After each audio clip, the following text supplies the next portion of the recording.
Сайн байцгаана уу эрхэм мөндөд үзэгчдээ. Сайхан үйлчиж байна уу? За, Терминалийн студиэс чөлөөт ярилцлага маш онцгой дугаараа үзэгч та бүхэнд улс орон даяар шууд хүрэхэд бэлэн боллоо.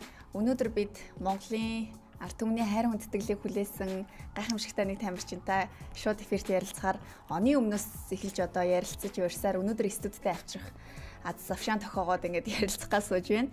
За, энэ бол Монгол улсын гавьяа тамирчин One Championship холбооны дэлхийн аварга холимог тулаанч Баатар хүүгийн инх оргил байна. Сайн байна уу? За, самсгано. Сайхан үйлчж байна уу? Сайхан. Сайхан үйлч. За, ингээд оны өмнө уулзаад ярилцлагандаа урьсан. Тэгээ цагаан сарын өмнө орноо гэж одоо хэлснээрээ бидний студид бас цав гаргаа ирсэн танд баярлалаа. Өнгөрсөн жил бол одоо таны хувьд их сайхан болж өнгөрлөө. Тийм 2025 оны үед бас тулааны хувьд ч гэсэн тэгээд спортуудын хувьд энэ би ирүүл тулаан бүр маань гоё амжилттай айлтаа тэгээд орсон тэмцээнүүд маань бас нэлээ гоё. Сайхан тийм болчихлоо. Тийм ээ. Оны өмнө Монгол улсын гавьяат тамирчин цолоо авлаа. Мөн One Championship холбооны дэлхийн аварга бүсэн эзэн боллоо.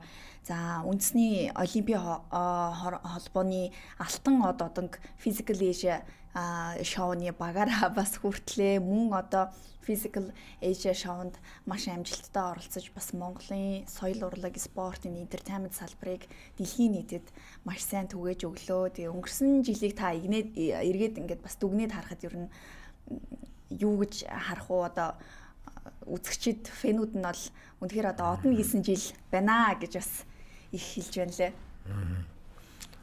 Тэгээд одоо тамирчин хүний бас хамгийн гоё зүйл чинь нөгөө олон ялалт байгуулах шүү дээ, тий. Тэр илүү яах вэ?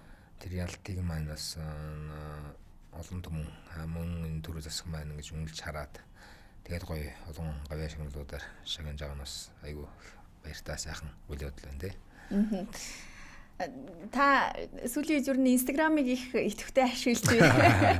Маш олон гоё рийлнүүд оруулж байна. Тэгээд ер нь рийлчин болж гинөө, дасж гинөө, анх ингээ хийхэд бас эвгүй байдаг байсан уу? За, өмнө нөгөө яг холимог тулаанч гэдэг нь хүмүүс жоохон тулаан сэрдэг хүмүүс мэддэг байсан тий. Тэгээд Physical Asia-д орсноос хойш бас яг нөгөө бүр одоо гадна матны хүмүүс нэлээд мэддэг болоо. Тэгээд давхар үн чи холимог тулаанч юм уу гэдгээр нь бас тэгээд нөгөө IG ч бас гадны хүмүүс их таагаад. Тэгээд энэ жоохон энэ нөгөө Physical Asia-с тэгээд одоо One Championship аргуулсанаас ерөнхийдөө бас нөгөө жоохон юм одоо сошиал дээр нэг жоохон юм оруулах тиймэрхүү зүйл бас байгаа даа.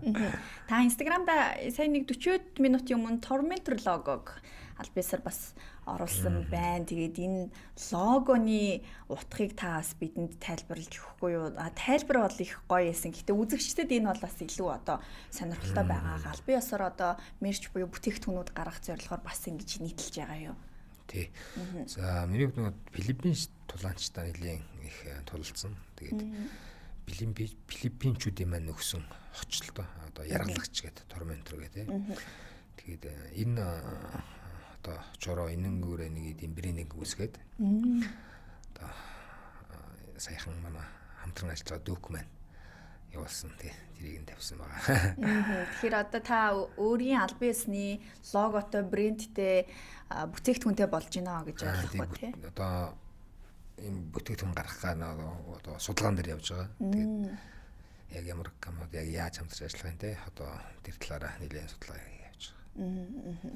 Таныг Physical Asia шоунд орох үеэр Монголын эртний хаадын дүр төрхийн цаг үед яг боддоор ингээд хүрээд ирсэн юм шиг харагдаж байна. Их тийм дайчин бөгөөд эртний баатрын царай төрхийг харуулж байна гэж үзэгчид их ярьж байсан. Тэгээд одоо өмнө нь та тулаан хийхдээ энгийн одоо үстэй байдаг байсан бол үсээ хэдэн оноос ургуулж эхлэв. Тэгээд энэ одоо дүр төрхийн хувьд ер нь тулаан дээр бас их хүч нэмдэггүй, илүү одоо зориг орох гэдэг ч юм уу, илүү сүртэй байх гэдэг дээр бас нэг имиж явж идэм болов. За, нөгөө юун дээр бол одоо 2022 онд болсон нөгөө Road1 гэдэг шоу болсон дээ. Тэрний дараа яг гэрээ тэм төрүүлээд One Championship гэрээ байгуулах хэрэг аваад тэгээд тэрнээс хойш жоохон тийм дүр төрх гарах хэрэгтэй. Олон хүмүүсийг бас нөгөө тийм тулааны нэг тийм имиж бүрдүүлэх хэрэгтэй гэдэг. Тэгээд судлаад ирэхэд бас жоохон түүхэн юм жоохон уншдیں۔ Тэгж жагаад яг Монгол ирчүүдийн маань 13 дугаар зууны үеийн хамгийн хүчрэх байсан үеийн тэр дүр төрхийг ихэд жоохон одоо үетэй хослуулж гаргаж ирээд тэгээд нэг гогсоор улаа жоохон тэр хэв шинжийг жоохон агуулсан маягаар явсан. Тэр нь бас яг нэг тэр үеийн тэр дүр төрх нэлээд яг гарч ирээд хүмүүстэй гоё хүрсэн зүйл болсон байна тийм. Тэгэхээр 22 оноос хойш ер нь яг энэ үстэйгээ ийм имижтэй байгаа. 22 оны 5 6 сарын үед яг шоу эхлэхэд үсээ бүгдийг мулзалж яг шинээр ургууллаа л тэгэл. Тэрээс шүү өнөдөр хүртэл. Тэгэхээр оны өмнө таныг бас аваргын бүсээ авахд монголчууд их баярлсан, бас их онцгой түүхэн үйл явдал болсон. Тэгээд яг одоо үүний эхлэл гэх юм бол бас Road to One 2022 шоу тэмцээнийг бас ярих нь зүйтэй болов уу гэж бодож байна. Яг одоо тухайн одоо шоуны зорилго бол Монголын бас нэртэй чадварлаг холимог тулаанчдыг 2 багт хуваагаад эцсийн үр дүндээ мөн One Championship-ийн одоо аваргын төлөө өрсөлдөх тамирчныг бас гаргах байсан. Тэгэхээр өнөөдөр эргээд харахад энэ шоуны үр дүн бас гарсан болоо да гэж харж байна. Тий, одоо нөгөө Ротван гэх шоу зохиомжтой тэрнийх нь хамгийн гол учраас айгүй сайн тамирчин гаргах те тэрийг олон улсад өрсөлдүүлэх байсан. Тэгээд ямар ч тэрнийхээ одоо шоуныхаа тэр одоо бас хүлээлтээс жоохон тийм давсан тийм сайн байж чадсан байхаа гэж бодож байна. Тэглгүй яг аваргын бүсийг эзэмшнэ гэдэг бол бас гайхамшигтай амжилт. Өмнө нь Монгол улсаас бол яг таны багш одоо анх удаа наран тунгалаг багш энэ холбооны аваргын бүсийн эзэн болж исэн 2 дахь монгол хүн нь одоо та болж байна. Тий. Одоо One Championship наран тунгалаг багш анх орж осон одоо олон улсын тий холбоонд төрүүлээд тэрнээс манай монгол тамирчид бас Вонтог гэрээ хийж ингэж явж байсан. Тэгээд тэнтрээс одоо яг залгамж халаа болоод дараагийн тэр шоуны ялгч болж би ороод нэг 8 дулаан хийгээд нэг ялгалтал 7 ялгалтаар гэд аврагуулж чадсан гэдэг. Их тийм сайхан. Энэ чинь бас нэг олон дүрний бас нэг тийм ялаасаа гэсэн хүслээс их нөлөөд юм шиг байна гэж бодсон тийм. Одоо тулдаал ингэж яхта Монгол маань нягчаасаа тийм ингээл тэр хүслийг ингээд олон хүмүүсийн гоё хүсэл нь нийлэхээр тэнгэр сонсч бас гоё тэр ивэлээ надаа өгсөн бахаа гэж бодож байна. Та ер нь бусдын одоо энэ дэмжлэг хүсэл гэдэг зүйлийг ер нь амтай гэж боддог уу? Тийм шүү дээ. Ер нь бол амтай гэж боддог. Энэ чинь нөгөө тодорхой хэмжээний өөрөөсөө чин сэтгэлээсээ гэж хүсэж байгаа, чин сэтгэлээсээ бодож байгаа зүйл чинь нөгөө хүндээ айгүй гоё тийм зөв гоё энерги болж очдөг байхгүй. Тэгэхээр бол тэрийг бол бодит зүйл гэж тийм. Тэгэхээр ерөөл гэдэг бас их чухал байна тийм. Монголчууд нөгөө амны хэлгээс аштын бэлэг гэж ярьж идэг. Дандаа сайхан ерөөх хэрэгтэй, сайн сайхныг дуудах хэрэгтэй гэж идэг. Энэ үнэн болж таарах. Тийм. Зарим хүмүүс ч бас нэг ерөөл тутсан гэсэн янз бүрийн юм байдаг шүү дээ. Үүлэг тутсан, ерөөл тутсан одоо чинь бас нэг учиртай юм шиг байна. Та ер нь хэр сүсэг бишрэлтэй хүн бэ? Дотроо ер нь альва зүйлд хэр залбирдаг вэ? Ирээдүйн зорилгынхаа төлөө хэр боддог вэ? Ер нь сүүлийн үед бас одоо манифест гэж ингээл ярьдаг боллоо. Таталцлын хүчгээл их ярьдаг боллоо. Энэ үнэн үү? Мэдээж дотроо тийм зүйл хүсч явж байгаа. Тэрний бодлоо явж байгаа гэдэг чинь бас тодорхой хэмжээний энерги хөндлөлөө явж байгаа л гэсэн үг шүү дээ, тийм. Тэгэхээр миний хувьд шүтлэгийн хувьд бол мэдээж тийм бүр амар бол байхгүй. Тодорхой хэмжээнд бага зэрэг шүтлэгтэй.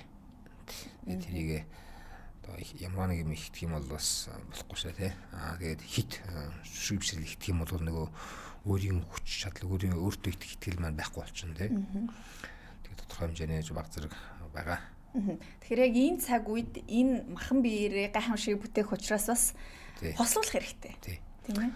Одоо нөгөө хөтөлгөө мөртөө явна гэдэг нэг тийм байдаг штэ. Тэгэхээр тэр хөтөлгөө мөр нь одоо давхар тийм далдын баг зэрэг зүйлд итгэх тийм одоо янз бүрийн одоо тийм өөрийнхөө итгэж байгаа зүйлийнхаа тэр тарин байд юм янз бүрийн зүйлүүд юм тэнгэр байд юм уу дээгүү байд юм уу тэр юм чинь л энэ хэд заана 100% гэх юм бол нэг 5% ч юм уу 10% авал тэр зүйлээс нэг юм жоохон юм бас нэг итгэл хүч авах юм байгаад байгаа байхгүй тий.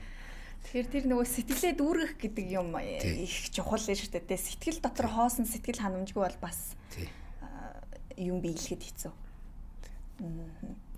Би Би таны ярилцлагуудыг уншиж ирсэн их ярилцлага ховор өгсөн байна. Ер нь тэгээд гавьяат тамирчин болсны дараа аваргын бүсийн эзэн болсны дараа бүрийн хэмжээний ярилцлагад орсон уу та? Нэг тийм гараагүй. Оны өмнө бол нэг телевизийн нэвтрүүлэгт бол орсон. Тэрнээс хойш хүмүүс бас нэг ярилцлагын тийм гэл ингээд аавна гээл тэгээд би ч бас нөгөө юунаас очиж он гараал тэмцээнүүд айгүй гэсэн. Тэгээд физикал аз гэл амир гарсан. Тэгээд юм болгон дээр гараад тахсан бас хэцүү шүү дээ. Тэгэж бас. Ер нь их олон орохгүй байхыг хичээсэн. Гэхдээ урилга бол өстой тасраагүй байна гэж тий. Та хүүхэд байхасаа ер нь энэ тулааны спортод их дуртай байж анх приставка авчираад кино үзүүлсэн чи тэнчнээс Жеки Чаныг лүүдээ хараад ингэжсэн. Тэгээд энэ тулааны урлаг гэж ямар гоё юм бэ? Эрэгтэй хүний бие хаа юм өв тэгш байх ямар сайхан юм бэ гэдгийг хүсэл эрмэлзлийг авч исэн гэд ингэжсэн. Тэгээд анх бүхий секцэнд орсон боловч таквондо илүү гоё санагдсан гэсэн тэр үеэсээ та эхэлж ярихгүй юу? Тэгээ манай аавын дүүч нэг бас нэг 8 ийм хүү жоохон хийгээд байдаг. Тэр үед нэг персток ийм дүгүүлжин кассеттай кино. Тэгээд тэр үчим дөнгөж баг 1 2 дугаар анги 3 дугаар анги л байсан. Тэгэл одоо кинонууд тэр үед яг тийм мэдгүй ч юмсан одоо ботхоор нөгөө Жеки Чан, Жетли, Ван Дам шавсныг яг нэг дийх үе энэ тэр киноны одоо тийм кинод үзчихсэн юм. Тэгээд шавсныг ч аягүй тийм булчинлаг тий. Тэгэл яагаад ч юм хараад их гоё санагтай. Тэгэл анх бол тэгэл яг чөлөөт хөхт ээж оруулж өгөөл. Би өөр бас ингээ спорт хичээлмээр байна гэж ээж тэгээд ээж түүжсэн. Тэгээд чөлөөт хөхт бол нэг удаагүй жоох явж байгаад хүүхд чинь бас тоглолт нэрэл ингээл явна шүү дээ. Ордон дотор хичээтэл нэг ордонгийн нөгөө зүүн жигүүр юм болонд нь нэг юм өшөглөөл дугаал гэсэн. Тэгэл очиод хаалын онголсон чил ингээл шок гэсэн юм зохиол хүүхд. Тэгэл яагаад ч юм нэг тэр нэг гой санагдал тэгэл нөгөө киноны зод амар зодтолтууднаас ханагдан даа. Илүү ойрхаа. Тэгэл орсон. Тэгээ орсон ч манай клубын бас нэг гоё юм юу гэсэн. Одоо Ховд аймгийн 90 клуб таквондо 90 клуб байхгүй бэмж багштай. Тэгээ манай клуб төр юм одоо бодох юм бол яг нэг 70 80 90 оны бодвилэрийн зургууд аваад байгаа байхгүй. Шон Рэй, Джек Атлер, Рони Колман гэл амар гоё юм. Учинтай ингээд поз авсан нэг юм зурсан юм шиг байлээ. Амар зураг. Тэрийг харахаар яагаад ч над тийм амар юм гоё мэдрэмж төрөөдсөн байхгүй. Ингээд их яаж юм гоё юм одоо төгс гоё бит. Ингээд тэр бэнээс айгүй нэг болчнолог гоё юм болох юм бэлтгэл их айгүй бас гоё одоо нөлөөсөн байна. Тэгэхээр та бол одоо барилдахаас илүү тийм эрчимтэй тулалдсан тим төрөл рүү илүү сонирхолтой байсан байж шүү дээ тийм. Миний нөгөө спорт бол нэлээд хичээсэн тайквондоор хичээдэл одоо бүхөр хүчний бэлтгэл ингээл нэг зүйл нэрээс ингээд нөгөө хүн чинь нэг юм одоо сэл ханамж гэдэг нэг энэ дотор нөгөө 100% байх хэрэгтэй шүү дээ тийм. Яг амьдрж байгаа амьдралээс нэг тийм гоё кап аваад тэгтэл ингээл нэг дутуугийн мэдрэмж юусэн байгаадсан. Хоосон байсан. Тийм нэг хоосон дутуугийн мэдрэмж. Тэр ингээл ерөөсөө ингээд нэг одоо юм хийгээд ч юм уу ингээд нэг кайф байхгүй. Тий. Тэгэл нэг жоох юм тэндээ нэг тийм бас ингээд стил нэг тийм бүр амир одоо гоё тийм хөдөлгөхгүй тий хөдөлгөхгүй. Тэгэл яг давхар нөгөө манай багш чинь тэр Чингисийн шавсал гэдэг бас одоо тулаан нилээ одоо гоё нэрд гараад хүмүүс ч бас их ярьдаг гэсэн. Тэгэл тэр хүнтэй нуулж гоё чаврах ясаа гэж боддог гэсэн. Тэгэл яг би ч нэлийн бэлхээс өөргөөс нэлийн сайн гэж бодож байгаа шүү дээ. Гэтэл тэр хүнтэй уулз боломж олдож уулзаад тэг хамт бэлхэл хийгээд үтсэн чинь нөгөө чи бас олон жил хийсэн. Тэгээ тэр хүний төвшин миний төвшин хоёрын ялгаач бас амар байгаа шүү дээ. Тэнгүү чинь бас нэг шантрах гэж зөндөө юм гарч ирж шүү дээ. Тэгэл хэдий шантарч байгаа ингээд амар ингээд тийм байж гсэн нэг тэр мэдрэмж мэл буцаал тэр хүнлөө ингээд аваачаал тийм бэлхэл. Тэр зүйлийг арилгаж байгаа зүйл маань энэ холимогтлааны яг энэ байгаад байгаа. Холимогтлаа ингээд бүх төрөл орсонд ингээд аль яг энэ дараах кап яг энэнийг авсан мэдрэмж бол ингээд тэрийг байхгүй болгочод байгаа. Яг тэр орон зай. Тэгэхээр би харин яг асуух гээд байна. Холимог тулаанд бол одоо спортын тэр бүх элементүүд тулааны урлагийн одоо барилдааны тэр бүх элементүүд ингээд орсон байдгаараа их онцлогтой. тийм ч учраас маш их одоо хүчийг шаардаж ер нь л шавхдаг юм төрөл гэж бид ойлгож байгаа шүү дээ. Тий, одоо зөвхөн босоо одоо кикбокс биш мутай биш те. Яг улмд тулааны бүх төрлийг давхар бүх төрөл орж байгаа бас ингээд өч боохоос эхлээл те. Ерөөсө тэгэнгүүт чинь нөгөө ажиллагааны үед толгойн үед ингээд амар олон талын юм гэж сэтгэх тийм зүйл болчихсон юм л. Тэр маань айгүй ингэж гоё. Энэ зүйлийг л ингээд байхгүй болгочиход байгаа юм л. Ер нь л сэтгэл дүүргэсэн, сэтгэл ханамжийг өгсөн, тэгээд бодит кафег мэдрэх спорт нь эцсийн дүндээ холимог тулаан байж таарсан. Тэгэхээр та холимог тулаан руу хэдэн оноос хойш орсон? 2012 онд. 12 оноос 16 оны хооронд би чинь бас замд нь хайсаа. Нөгөө жоох шантрах юм гарч ирсэн. Амар тийм нөгөө зөрүү сайн тамирчин одоо жоохон тэр өндөр төвшин биш ялгаа. Тэгээд энэ бол нэлийн гэж завсарлаж хайж ингэж байгаа. Яг 16 оноос яг барьж авал яг миний зөвхөн миний яг хийх зүйл байна. Миний одоо амьдрах зүйл энэ юм байна гэл. Тэгэхээр 12 оноос холимог тулаанаар хичээлж эхлээд 16 он хүртэл ер нь бол жоохон хайсан гэж штэ. Тэгэхээр 16 онд буцаад игний спорт руугаа орох одоо сэтгэл зүй ер нь яаж гаргаж авсан бэ? Бас л бэлтгэлээ хийгээд л байгаа юм л да. Тэгээ нөгөө булчингаа хөгжүүлэх бэлтгэл бас хийгээл ингээл. Тэгээ нөгөө дутуугийн энэ юм чинь нөгөө байгаад энийг эн чинь ярилцахгүй болохоор аюу хэцүү шүү дээ. Яг энийг ярилцаж байгаа зүйл маань энэ болчиход байгаа байхгүй. Тэгэл яг спортоор хичээлсэн хэвэл биш өөр 2001 оноос эхэлсэн шүү дээ. Тэгэл одоо өнөөдөр хүртэл сайхан. Тэгэхээр 16 оноос хойшоо ер нь ингэж явж байгаа л 2022 оны 1 сард хэд та MGL One Fighting Championship тэмцээний хошоо авраг болсон байна. 20 онд 21 онд дараалан аврагалж байсан. Тий 20 онд авраглаа, 21 онд авраг хамгаалаад тэгээ 22 онд одоо Ротуан гэсэн бас нэг юм гоё шоу нэвтрүүлээс хон байгуулалт орлоод тэгээд тэр нэвтрүүлгийг төрүүлээд тэгээд энэ бас нэг том холбоонд гоё тоглох одоо эрхээ гэрээ үзүүлэхэд юм сайхан боломж олдоод тэр боломжоос гоё ашиглаад тэр холбооноос авраг болж чадсан их тийм том мад завшаан юм уу. Тэглгүй яах вэ? Би нэг буцаад цаг хугацааны үед MGL One Fighting Championship руу очих гээд байна. Энэ үед одоо Монголд бас их олон одоо холбоонууд байна. Цөөн тамирчинтай мөртлөөсөн олон холбоонууд байгаа учраас яг чанартай том тэмцээн гарахад ч юм уу эсвэл чанартай одоо нэг юм зах зээлийн индастри ажиллахад нэг хангалтгүй байгаад байна гэсэн өнцгүүд ингээд явж исэн. Тэгээд энэ чинээс хойш юу н хизинээс бас яг цэгцэрсэн гэж та юу н боддог. Одоо бол карьерийн хувьд бол одоо хамгийн өндөр амжилтыг бол үзүүлсэн тамирчны хувьд бол та дүгнэлт эргээд харахад юу н ямар хөө байсан бэ? Манай Монголын дотоод өрсөлдөөн бол амар чанга штэ. Чанга яг ингээл нэрийн ярих юм бол дотоод өрсөлдөөн аягүй чанга. Дотооддоо авраг болох юм бол цаашаа тэр аврагс тамирч аягүй сайн явах боломжтой. Одоо манай аврагудаас зөндөө гадаад ингээд сайн явж байгаа тамирчид байгаа. Мэдээч холбоо олон байна гэдэг чинь бас тулааны одоо хөгжилт хэрэгтэй шүү дээ тий. Нэг холбоо байх юм бол чинь тэмцээн одоо бага болно. Олон холбоо байх юм бол тэмцээн олон болно. Тэр олон тэмцээнд орж ирэх чинь нөгөө хүүхдүүд давхар тэмцээнүүд их ороод байна гэдэг чинь бас олон хүмүүс илүү татагтан. Тэгээ олон нэг тамирчин дунджаар нэг жилд нэг 3-4 тулаан хийнэ гэдэг чинь бас амьдралд нь ч гэсэн цаашдын карьерын айгүй хэрэгтэй туршлага болно гэсэн үг шүү дээ. Гол нь зүгээр авраг байж чадаад тэр дотоод хөрсдөнөөс гарч ирээд тэгээ шаашаа явах юм бол энэ манайхан айгүй ирээдүйдээ сайн гэж дүгнэр. Хэдий одоо цөөхөн байгаа тамирчид байгаа ч гэсэн цааш бол одоо хөгжих боломжтой. Улам гоё сайжраад ингээд цааш явах боломжтой.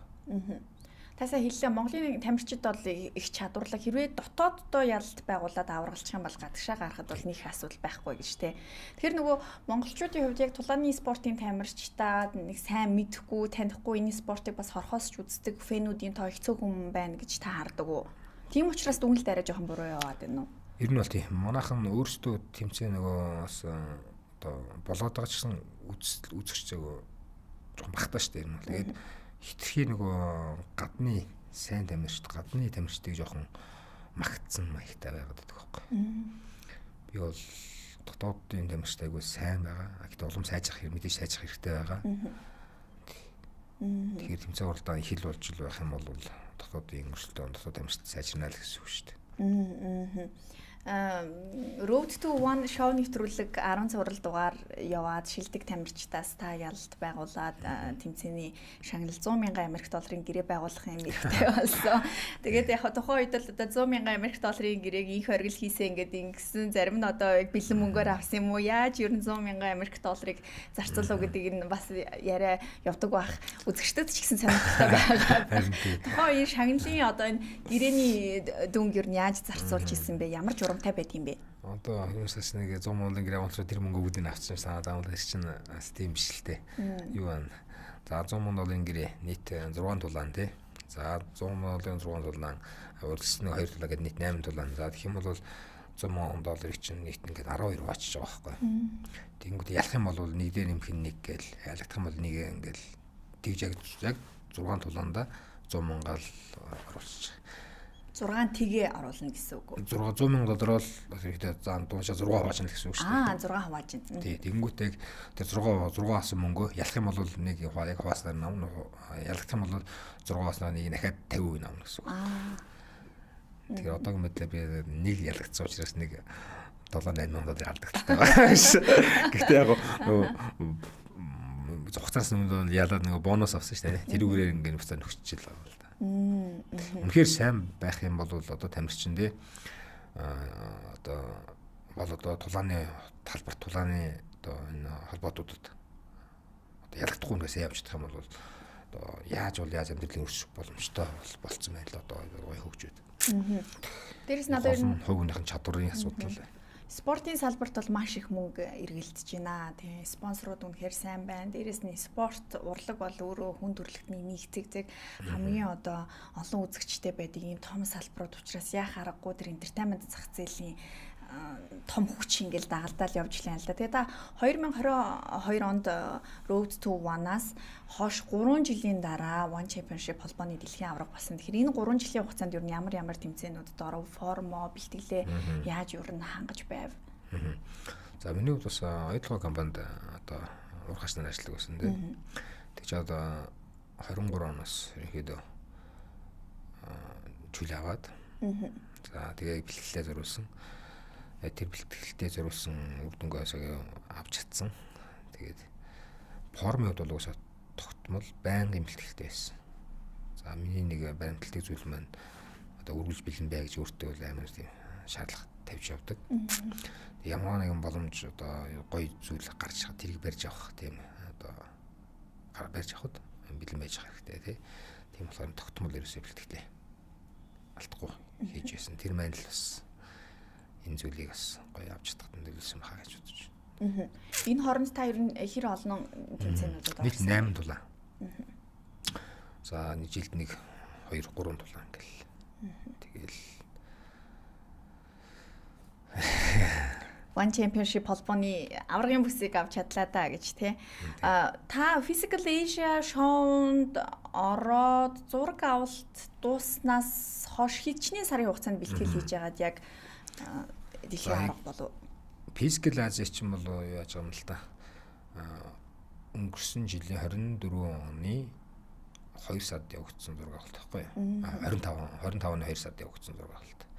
Тэгээ би чинь 1 сарын 6-нд нь тэмцээнд ороод ангараа тэгээд шууд физикэлтийн зураг авалт явуулж байгаа. Тэгээд тусаад 3 сарын тулаантай байгаад тэгээд тэрнээс хойш ахиж бэлтгэлтэй байж байгаа. Сая 9 сарын 12 сард дахиад 10 болж байгаа. Яг цацалт нь болохоор 9 сард физикэл цацагтаад тэр нөгөө цикл аягүй гоё таарчихгүй.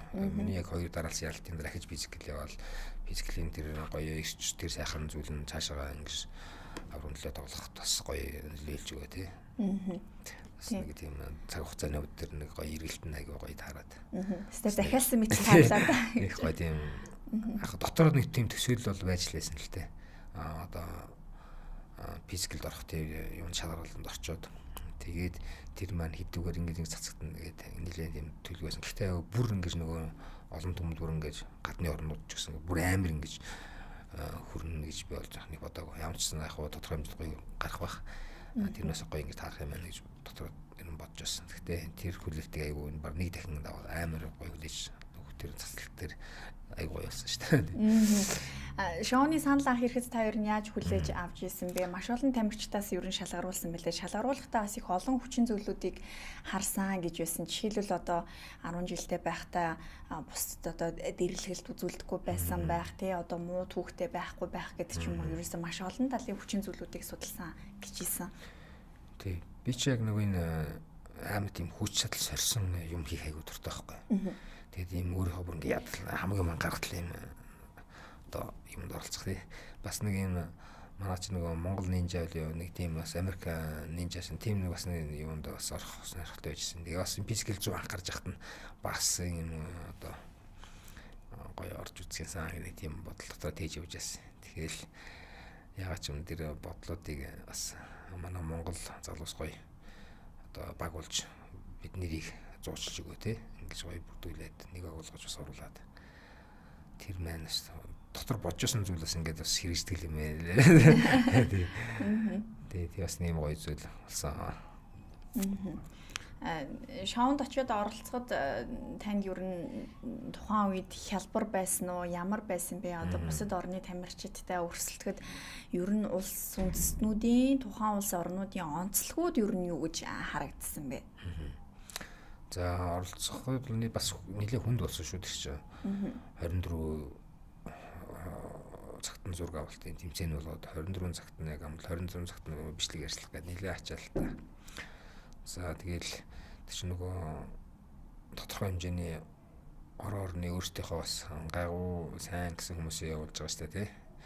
Тэгэл нөгөө бас орны онцлогуд тэгэл манай Монголын баг бас их гоё баг бүрдсэн шүү дээ. Яг төлөөл дөрөө их гоё.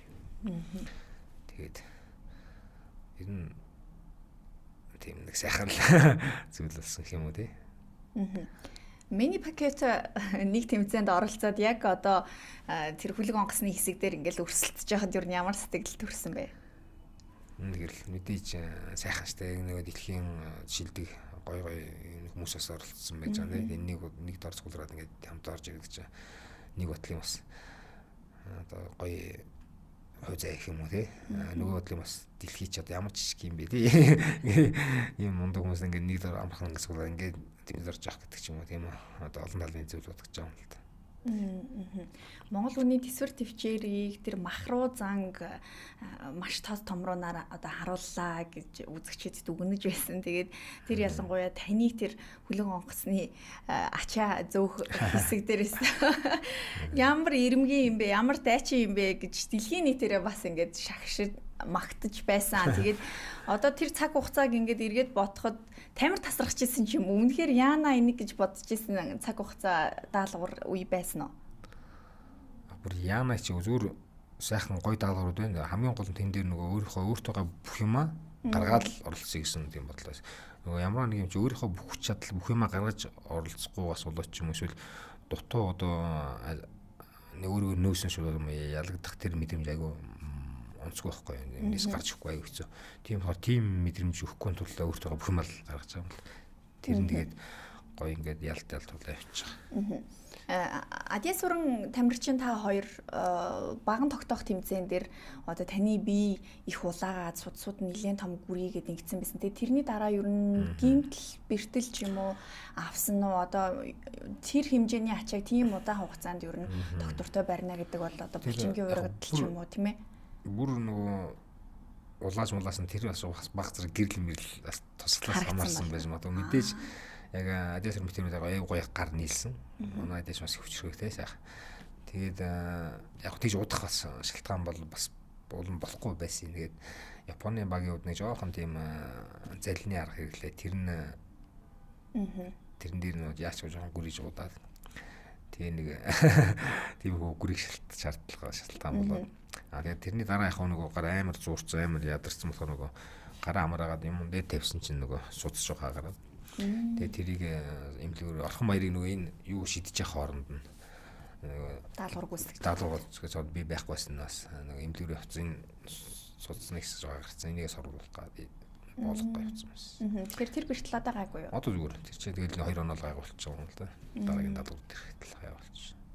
Бас тодорхой хэмжээний сорилт бэрхшээлтэй байсан байна. Гэхдээ энийг бол камерны ард болж байгаа учраас олон нийт бол мдээгүй, үзэгчид мдээгүй. Тэгээ мэдээж чинь нөгөө улс орноос илүү очсон маш яг хувь хүмүүсийн нэр гаргахаас илүү одоо Монгол бол гэж дээ. Тэгэхээр чинь тэгэл жижиг сажиг тийм юм бол тэгэл хажуу өнгөрөөгөө л явна шүү дээ. Тэгэхээр чинь давхар одоо улсын нэр доошоо гэдэг чинь онцгой шүү дээ. Харин хувь хүний нэр унж бол одоо яах вэ?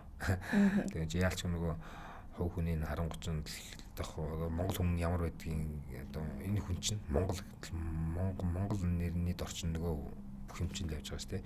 Ихэр төвчтэй ихийн хүн ихэр одоо ухаалгын ихэр ямар хүн бол ямар хүнийг нь Монгол хүн гэдэг байгаа юм тий. Тэрийг одоо гарахын тулд ч тэгэл өөртөө бүх юм л гоё зөв сайхнаар гаргана шүү дээ. Тэгээ манай багийн хувьд бол бүгд л аягүй сайн гоё гаргасан. Тэгэл яг тэр аврагын төлөө ялгагдал хүлээдэг дид байр авсан даа. Тэрний ялгагдал бас ч одоо хүртэл жоо гарахгүй байгаад байгаа. Дараагийн нэг даалгавар нь бол үтцсэн байсан бол гээл тий. Нэг жоохон тиймэрхүү бас хоорондын багийнхаа хоорондоо жоохон гурвалгалцаад нэг жоохон дараалж ялгагдсан тэр нэг хайрцаг төрдөг дээр. Тэгээд дараахтай давхар эндээс бас жоохон бэр дутцгаацсан тэгээ. Тэгээд уун дараагийн даалгавар орсон бол нэг одоо ядагдал ч бас жоохон хэцүүлтэй яг нэг жоохон бодогдоод ингэсэн бол тэгээ нэг та бол дандаа л ялах өгсөлтэй. Ялагдал бол одоо маш олон сарын хугацаанд ч юм уу ер нь зүрхэнд тархинд ингээ байж идэг тэрэн дээр их дүнэлт хийдэг хүн юм болов уу гэж харлаа. Тэгээ ялагдлаас их том сургууль авна. Тэгээд ялагдал чинь дараагийн ялтаар ингэж одоо нөхөдөж өөрчлөгдөн тий. Одоо дараагийн физиклээр ялж яаш юм өөрчлөгдөх л байх л таа. Тэгэхээр одоо энэ удаа ялт мэдээ хэдий тодорхой хэмжээний ингээ гоё сайн гоё өндөр байрислаад дидвэр авсан ч гэсэн яг нэг 17 ялгсан нэг тэр мэдрэмж бас жоохон гарахгүй байгаа.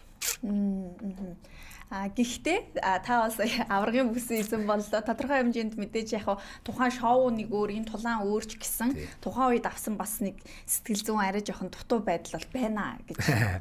Мэдээж тодорхой шоу ч гэсэн тэр чинь тэмцээн шүү дээ. Тэмцээн дээр чинь нугасаа чинь тэгэл бүх зүйлээ гаргах хэрэгтэй. Яг нэг бүх зүйлээ гаргах үсэлд нь жоохон ялагдах чинь л аяг харамсалтай болоод юм л. Тулаан жалгаагүй шоу ч болоогүй. Хэдий шоу байгаа ч гэсэн тэгэл. Та их шартаа өнөө. Жоохон байгаа. Гэхдээ таныг ингээд солонгосын бас оролцогчид ингээд онцлоод хэлсэн байсан. Их тийм ширүүн төрхтэй, үг дуу цөөтэй юм шиг харагддаг боловч бодит байдлаар инх оргил маш хөгжилтөө их нийтж хүн байсан гэж яг тамирчин хүний аврагын сэтгэл зүйн шартай байх, тэгээ дүнэлт хийдэг байхын зан чанарыг бол эзэж одоо орхиодулж болохгүй гэж. Тий. Яг ингээд үдэмж сайхан байна. Яг ингээд өөрчлөлөө нөгөө тэмцээн урлаа ингэ болгоц чинь нөгөө шууд бүх юм өөрчлөл яг нөгөө энгийн байгаас шууд яг тэр төвлөрөөл яг тэрэн дээр л бокслол явчихна. Гэхдээ хортой шартай байна гэдэг нь хатуу ширүүн байна гэсэн үг бол биш гэж ойлгоод байгаа шүү дээ. Ягаад тийм нэг буруу зүрүү биш те. Зөв талын шар байхгүй. Би ягаад ингэж хэлж байгаа нэхээр сүүлийн хэсэгт буюу тэр нөгөө хаалга хаахны хэсэгтэр ингээл таны санааг бол жишээлбэл дэмжээгүй шүү дээ те. Одоо ингээд модоор олсыг ороогоо дээрээс нь бүгд ингээд масараа дараад ингээм бол хаалгыг хаана гэсэн чинь багийн ахлагч бол энэ дээр санал зөрүүлсэн. Тэгэхээр тэн дээр өөрийнхөө саналыг бас те тууштайгаар итвэхтэй тэгтээ их тийм түрэмгийн өнгө аястай биш зөөлөн эвтэхнэр хилээд эцсийн үр дүндээ шийдвэр зөв байсныг тэр баталж харуулах мууч их сайхан байсан. Тэгээ тэрийг бас хүмүүс их яг нэг жоохон удаан ярьж инхээр нөгөө тэмцээн цаг их явж байгаа болохоор нөгөө жоохон ойлгуулж чаддаг байх багийнхандаа. Яг ч хүчлээж гисэн тэгээ ойлгуулсан тэгээ тэрний бас үрдэнгээ өгсөн. Тэгээ нэг зөвчлөлтөд байгаа ч юм шиг харагдаж байгаа боловч эцсийн үр дүндээ тэр үр дүнд хүрсэн зөв шийдвэрээсэн гэдгийг харагдаж байна. Угаасаа чинь 6 өөр хүн тий 6 өөр юм бодчихно гэж байна. Тэгэхээр чинь юу гарах нь зөрүүлж гарна шүү дээ тий. Тэгэхээр чинь тэгэл тэрийг бодит амьдрал дээр чиний шийдвэрийг хинч дэмжихгүй байхад эцсийн үр дүнд зүг гэдэг нь харуулах мөчөдгөөс айгүй хөөх ингээд тасалсан бичлэгүүд явсан л та. Гэхдээ амьдрал дээр ч гэсэн ер нь тийм байдаг уу? Та амьдрал дээр бас яг иймэрхүү байдлаар асуудлуудад альва зүйлд ер нь ханддаг уу? Яг ингээд нэлээд олон талаас нь бодж үзээ тэгээд жоохон зүг гэснээрээ жоохон бас зүтгэх гэдэг л та. Өөрийнхөө зүгснээр зин яг сүлд нь яг бурууч гэж ямар ч болно дээ. Гол нь тэр гаргасан шийдвэртэй ч харамсахгүй тийм шийдвэр гаргадаг юм. Яг нэг олон талаас нь бож үзээд зөв өөрөө зүтгэж ингэж явсан. Тэгээд сүлд нь яг одоо зөв буруутlaаж бодоход тэр буруу дээр нэг харамсаад байхгүй бол гэсэн үг л. Холимог тулаан бол одоо хүний сэтгэн бодох чадвар хурдыг бас их сорж байдаг ийм төрөл гэж та түрүүн хэлсэн. Мөн сая ч гэсэн амьдрал дээр альва шийдвэрийг гаргахдаа бүх талаас нь ер нь бодож хамгийн зөвийг хийхийг хичээдгээ гэдэг ингэж байна. Тэгээд ер нь амьдрал дээр одоо яг энэ карьерийг тодорхой төвшөнд амжилттай хадгалж тогтвортой өсөлттэй авч явахын тулд мэдээж сэтгэл зүйн шийдвэр гаргалтаас гадна өөр бусад хүмүүсийн тусалцаа, багийн тусалцаа бас их дэмжлэгтэй байгаа болов одоо мэргэжлийн хүмүүс бас хамтарч иж бүх зүйлийг тэгш авч явах байхаа. Дотооддоо аваргалах, гадаадд очиод холбооны аваргын бүсийн эзэмшигч болох хоёр ер нь менежментийн хувьд үйл ажиллагааны хувьд бол их хол зөрүүтэй болоод ирж байгаа болов энийг яаж зохицуулж байна? Одоо юу ч адилхан л та нөгөө дангаараа хүн уусаа амжилтанд хүрэхгүй тий. Заавал баг зөвлөж байгаа эсвэл бэлэн хангалтж байгаа ингээд хүмүүс болж нэг бүрдэж байгаа шүү дээ. Одоо таны багт хичнээн хүн ажиллаж байна. Ямар хүмүүсийн тусалцаа авч байна? За манай багт одоо шанс тим тунгаа гэдэг манай багш маань клуб баг байгаа. Нийт яг шатсан мэргэжлийн төвшөнд одоо тулдж эхэлж байгаа. Тэгээ нэг 8-9 залуучууд байна. Тэгээд дандаа надаас гоё дүүнэр. Тэгээд тэд нартэй чинь нөгөө өөрийгөө бас харьцуулж явна. Өөрөө тэдэн дээр маань миний бэлтгэлийг давхар хангасан, би тэдний бэлтгэлийг давхар хангалтсан. Тэгэхээр бас аяа тийм гоё хүчрэг байгуулчаад байна л дээ. Одоо та хүүхдүүд байна, одоо хүчтэй хүүхдүүд байна. Тэнгуүтэл тэнд дотор өөрийгөө харьцуулна дээ. Тэгэж өөрийнхөө дутагдaltaа талыг нь олоо харчна. Одоо жишээ нь юу шүү дээ. Одоо шатраар бол бараг 7-8-9-10 нүдлийг харж ингэж ялт байгуулт адилхан холимогдлоо чинь бас одоо яг тэнтэй адилхан юм олон одоо нүдлийг ингэж ингэсэн тэр ингэ тамирчин ингэгээд барилдаа явж байхдаа ингэ мэдсэн давхар мэдэмж нилээн тийм ажиллагаа шаардна. Тэр бол нөгөө тэд ургуулсан бодож ингэж явна. Тэрнтэй адилхан бас амьдрал дээр бас адилхан юмнууд дээр жоохон гэж бодож ингэж одоо зүг гаргалаа гаргаж явна бас. Маш олон одоо саналууд ирж байгаа байх одоо мэдээж сурталчилгааны ч юм уу компаниудын хамтран ажиллах ч юм уу ярилцлагын ч юм уу тийм ээ. Тэгэхээр энэ олгоныг ер нь яаж зохицуулж байна? Мөн таны хувьд одоо ийм төрлийн үйл ажиллагаанд оролцсон, ийм төрлийн үйл ажиллагаанд оролцохгүй гэдэг ч юм уу тэдгээр заагууд байдаг уу? Мэдээж байдаг яг нэлийн олон газруудаас хамтран ажиллах саналууд тавьж байгаа. Тэгээд би бас өөрөө нэг жоохон тийм юутай одоо баримталтай нэг тийм зарчимтай тэрнийхээ дагуу өөрөө хэрэглэхгүй юм уу эсвэл тийм одоо судлаагүй мэдхгүй зүйлээ хотлоо ингэж ярих одоо юм ингээ тэгэрэй гэж бас тийм зүйл байх дуртай нэг хэрэгтэй биш. Тэгээд тийм богино хэмжээний одоо юу гэдэг нэг удаа хоёр удаа зүгээр планууд өнгөрөхчүүд юм уу тийм юм бас нэг тийм таатай биш. Яг нэг өөрөө хэрэглэдэг шиг өөрөө дуртай эсвэл нэг энтэй хамтран ажилладаг энэ нэгэнд ажиггүй байна даа гэдэг ч юм уу тий. Иймэрхүү яг өндөр жоохон гол ашиг болгоод урт хугацаанд жоохон гэж хамтраж явах тиймэрхүү саналууд л доо. Ачаал бүгдийн хувьд өөр нь маш судалж үзчихэж хамтран ажиллана. Гэхдээ нөгөө шууд нэг одоо юу гэдэг нь хэдэн дөрөв мөнгөнд нь болоо ч юм уу нэг гэж тэгээ нэг тэр мөнгөтэй ч мөнгөгүй ч яа би бол нэг тийм нөгөө жоохон тийм яг нэг зөв юм байгаа дээр ингэж авчиж шиг тийм үү тиймэрхүү зүйл бол их байхгүй. Ер нь ачаалуудлаа мөнгөнд ашиглуулаад нэг юм мөнгөний авчлаад хамаагүй ингэж итгэж гэсэн тиймэрхүү зүйл жоохон санал нийлдэг. Тэгэхээр таны хувьд бол амжилтын хэмжүүр бас арай өөр болоод байна тийм ээ. Амжилт чинь тийм бас амархнаар ирэхгүй шүү дээ тий. Тодорхой хэмжээний нэлийн тийм цаг хугацаа хүч хөдөлмөр орж байгаа тэр зүйлээ бас нөгөө олж авсан тэр сайхан зүйлээ нэг бас нэг жоохон жижигтэр ийм нэг болохгүй юмар асуултад иж болохгүй тий. Одоо болохгүй гэдэг нь өөрөө судлаа гэж мэдгүй хэрэгэлдэггүй зүйлээс ч юм уу тий. Тэгж болохгүй л гэж. Нэг тийм баримталтай зүйл. Энэ олон түмний хайр хүндэтгэл амжилт гэдэг зүйлийг тогтвортой хадгалж хайрлаж түүнийг улам цааш нь өсгөж илүү сайжруулж авч явах нь их хэцүү зүйл үү эсвэл энэ амархан зүйл үү дэлхийд жишээнүүд байна Монголд жишээнүүд байдаг алдсан онсон янз янзын бодит кейсүүд сурамжууд байна та цаашдаа амьдралынхаа зам мөрийг энэ олон түмний хайр хүндэтгэлийг өөрийн олж авсан энэ нэр хүндийг юу яаж хадгалж хайрлаж явна гэж боддог вэ хэр их нандинж байна мэдээч чинь одоо айгу одоо гоё зүйлчтэй тий олон түмний хайр хүндэтгэл хүлээн гэдэг чинь хирургийн бас одоо олдоод байхгүй боломжтой энэ хүлээч нь зөв сайхнаар одоо ёс зүйтэйгээр гоё авч явах хэрэгтэй тий одоо ямар нэгэн зүйл чинь нөгөө зааварлан гэр гоё сайжруулж зөв ингэж явж явах хэрэгтэй тий. Одоо хүн байлаа гэж төрлөө гэж болохоо тэр төрсөн хүүхэд нь одоо өөрийнхөө удмын санг гоё зөвөр сайхан амьдралаа улам сайжруулж авч явах хэрэгтэй тий. Яг энтэй адилхан. Одоо эсвэл юу гэдэг нөгөө жоохон боломж ихтэй айлын хүүхдүүд нь жоохон тэр сайхан зүйлээ бас одоо улам өргөж явахгүй унгаагаад байх шийтэй. Шин чинь бас нэг онцгой байгаа шүү дээ. Жоохон таруухан одоо жоохон боломж муутайхан бол тэрийг улам боломжтой болох гэдэг хичээгээд авч явах хэрэгтэй. Шин уусаа хүн энэ харууд яах ч гэж байгаа юм тий. Боломжлог үл левел ахаал гоё явж явах хэрэгтэй шүү дээ тий. Сайжрах хэрэгтэй. Тэгээд илүү дуу онцгой зүйлд цаг зараад ахгүй илүү дуу тийм болохгүй их заавлахгүй гэдэг чинь хэрэгжилж тэрийн заавал онцгоороо одоо харагдвал онцгоороо одоо тийм зүйл талбартаад байхгүйгээр байх хэрэгтэй л гэж бодож байна.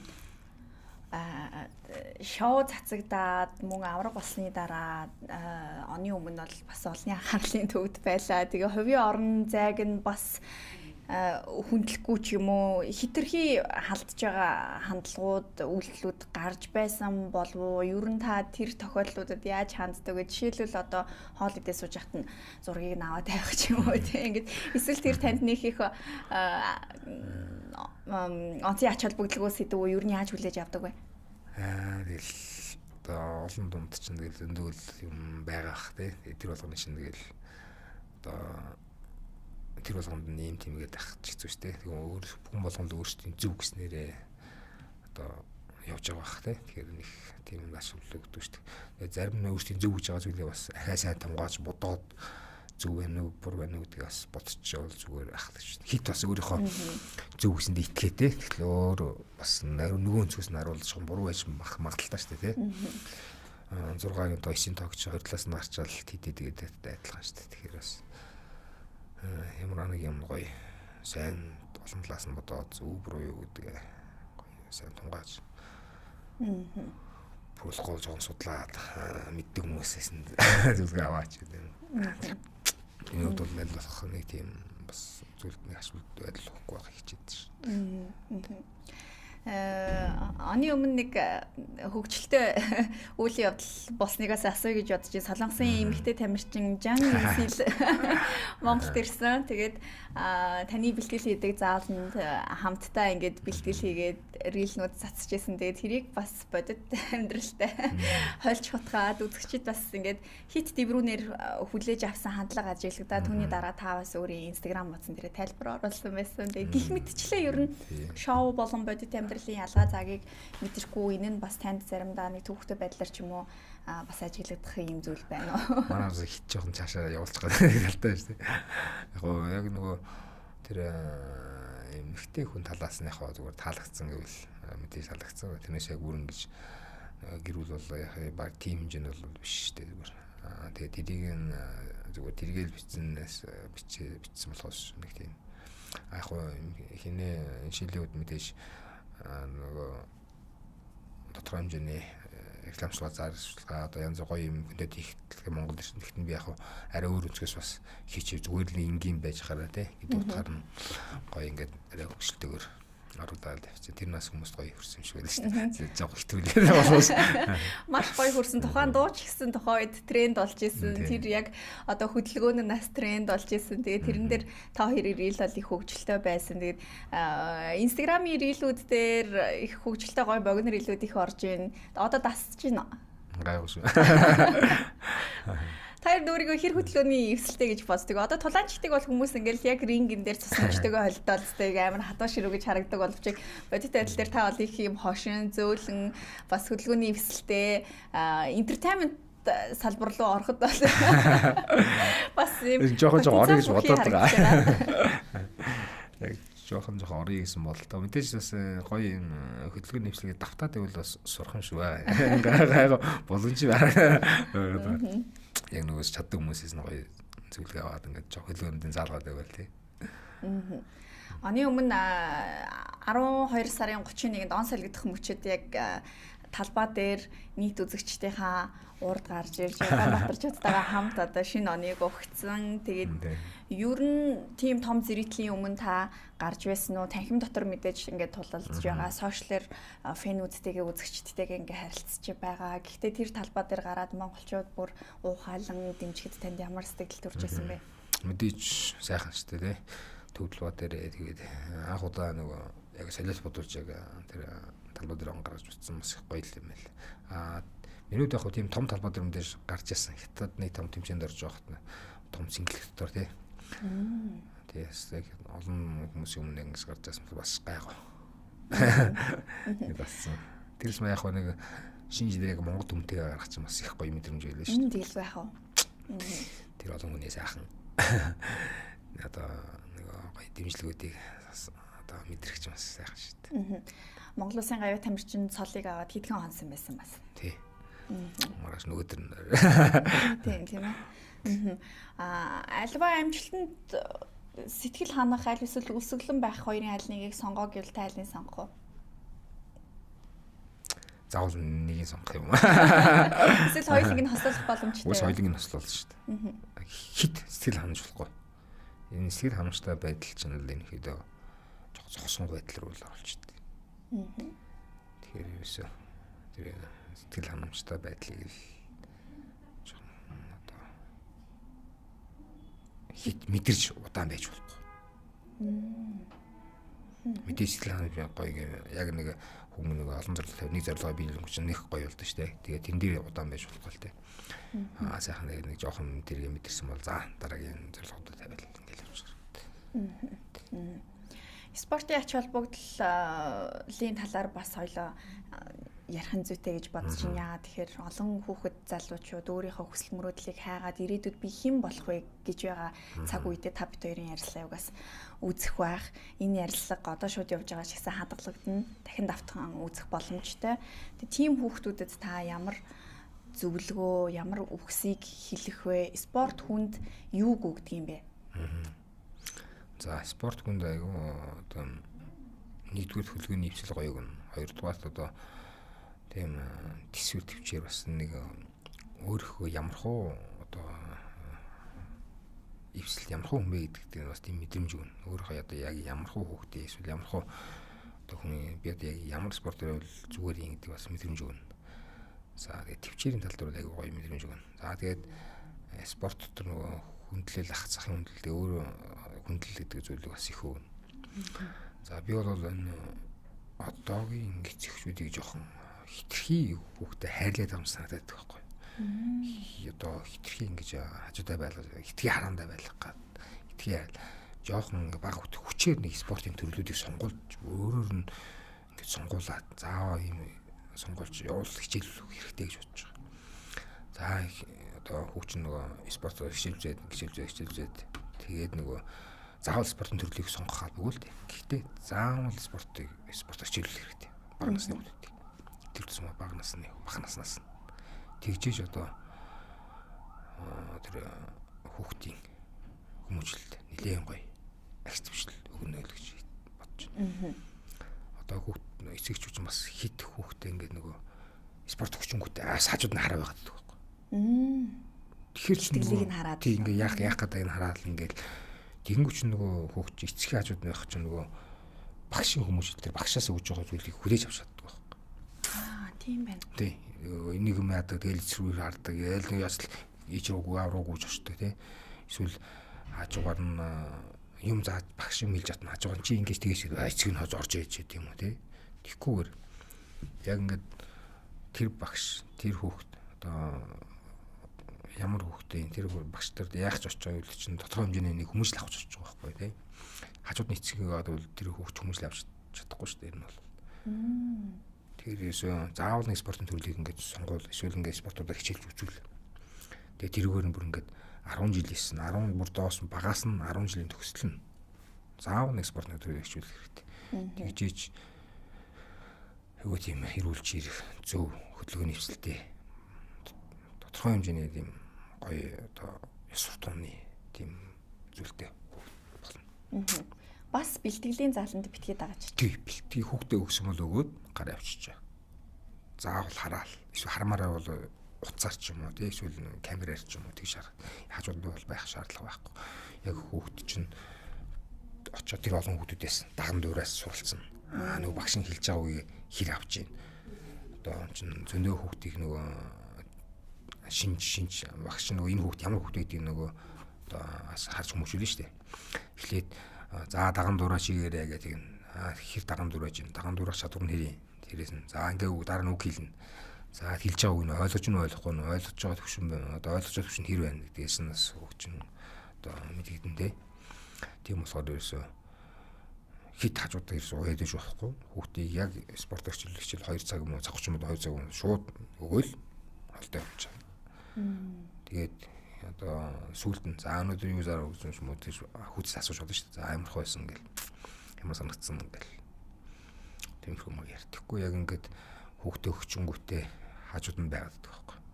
Тэгэхээр ч нөгөө хүүхд чи ерөөсөө тэр эцгээс холцсон юм авч байхгүй. Яг ингээд хажууд нь байх юм шиг л тэр олигтой юм сурдуу. Тэгээ нөгөө зааж байгаа юм ерөөс үл тоосон маягтай болоо явчихдаг байхгүй. Тэр чинь тодорхой хэмжээний ингээд шаардлага тавьж байгаа байхгүй тий. Ингэж тэгж ингээд анхаарлын шал өөртөө шин ингэж. Тэнгүүч эцэг нь байж ах чинь хүүхд чи яг нөгөө тэр фокусоос гарчдаг байхгүй. Яг буцаал эцэг нь хажууд байж байгаа юм шүү тэр бие даах чадварыг сулруулж байна. Тий, сулруулж. Яг бас ээж аав нарт нэг тийм дутагдaltaй тал байдаг шүү дээ, тий. Клуб дээр, талбай дээр дагаж очих бэлтгэлийг яг харах мөн одоо багш тасалжуулагчийн шийдвэр гаргалт нь нөлөөлөх гэх мэтчлэн юм уу тий. Тэгэхээр энэ бол яг спортоор хүмүүжүүлэх гэж байгаа хүүхдэд төлөвшлиг олгож байгаа бол буруу юм аа. Энэ дээр хараач гэж. Тий. Нэг тэггүй байвал зүгээр шүү л гэж хэлмээр. Их чухал зөвлөгөө байна шүү. Яг л нөгөө манай клуб дээр ч бас зөндөө хүмүүс хичээлж хүүхдүүд хичээл тавьчихдаг байхгүй. Тэг чинь нөгөө тэрнээс ингээ харагдж байгаа байдлаас нь мэддэг байхгүй. Анзаарагдана. Тэг анзаарагдана. Ийм байна юм аа, ингэх болох маань ингэчүү зүгээр юм байна гэл. Тийм хөөс одоо үр дүнгээс нь би нэг хэлж байгаа шүү. Тэглэв яах вэ? Би ч бас 2 хүүхэдтэй ээжийн хувьд санал нийлж байна. Мэдээж спорт ямар нэг юм чинь нэг жоохон тийм жоохон айц одоо нэг тийм зүйл мэдээж байж та эрсдэлтэй. Тэр болгоныг тооцож бодоод тах юм бол ямар шүдэн гарахгүй шүү дээ. Тодорхой хэмжээний хүүхд чинь бүдэрч за юм өнгөрөх чи бол буруу өнгөрч нь юу болно. Ингэдэгэн заах юм бол ингээ өнгөрч юм нэг жоохон чангах юм байна. Нэг жоохон хэмжээтэл нэг жоохон хөвслгөө нэг жоохон тийм үндэ байж та. Тэгээ хүн дагаж урлал өөрөө хийж чадахгүй нэг тийм мэдрэмж хийж чадахгүй болоод ичих ч юм уу. Тэнгүүд ээж авахаар бүр болчих би явахгүй гэдэг ч юм уу. Тийм тиймэрхүү маслал хийж яг нэг зөв заад ингээд ах юм бол ч аюу гоё яваад байгаа. Тэгэхээр эхлээд бодит эрсдлийг хүүхэд өөрөө мэдрэх хэрэгтэй. Түүний дараа зөв тооцооллыг гаргах хэрэгтэй. Тэгээ энэ бол чадвар. Амьдрал дээр явах ёстой чадвар. Тиймээс шууд чаддаг хүүхэд уусаа байхгүй шүү дээ. Ямар юм жоохон эрсдэл жижиг юм бол байна. Одоо тэр цэма тулааны спортыг сонгож байгаа. Тулааны спортоор хичээл гэж бодож байгаа бол хамгийн их контакт ихтэй. Хамгийн их юм одоо хөлгөө жоохон үеивгүй болохоос эхлээд ингээ жоохон эвгүй чанга унахаас эхлээд одоо зөндөө юм байдаг байхгүй. Тэгэхээр өвдөлт даах чадвар. Тэгэхээр нэг жоохон хөлгөр ингэч яа ингээ нөтлөө зам ирэх болол наач ингэчтэй гэдэг. Тэгээд байдаг байхгүй. Чин тодорхой хэмжээний жоохон тийм уусаа байна. Тэрийг бол